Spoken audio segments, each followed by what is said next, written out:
সকালে ছেলেকে স্কুল বাসে তুলে দিয়ে এসেছি, আর এবার দেখো আমি নিজের জন্য একটু চা বানিয়ে আনলাম। তো চা খাচ্ছি, আর এদিকে দেখো ছোটো ছানাকে নিয়ে একটু খেলা করছি। তো এরপর ওর জন্য খাবার বানাবো, ওকে খাওয়াবো, তারপর ওকে ঘুম পাড়াবো, তো দেন আমি রান্না করতে পারবো। আর এখন হাতে একটু টাইম আছে, সেই জন্য ওর সাথে একটু খেলা করে নিচ্ছি।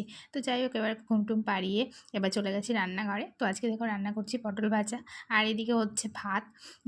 আর দেখো এদিকে ডাল করেছি, তো আমি এটা মুগের ডাল বানিয়েছি একটু গাজর দিয়ে। আর এদিকে মাছের ঝোল করেছি সর্ষে বাটা, আর এখানে ছোটো ছানার জন্য একটু ডাল আলাদা করে তুলে রেখেছি। তো যাই হোক, বিকেলবেলায় না একটু বেরিয়েছিলাম, কিছু কেনাকাটা ছিল, সবসময় তো বেরোনো হয় না, তো কেনাকাটার জন্য একটু বেরোলাম। তো নিজের প্রয়োজনীয় যে জিনিসগুলো থাকে সেগুলো সবসময় না বরকে বললে আনানো হয় না, তো সেই জন্য ভাবলাম যে আজকে যখন একটু সুযোগ পেয়েছি তো বেরোনো যাক, আর সবসময় বাইরে থাকতে তো ভালো লাগে না। তো দেখো কিছু কেনাকাটা করা হয়ে গেছে, তো এবার বাড়ি চলে যাব।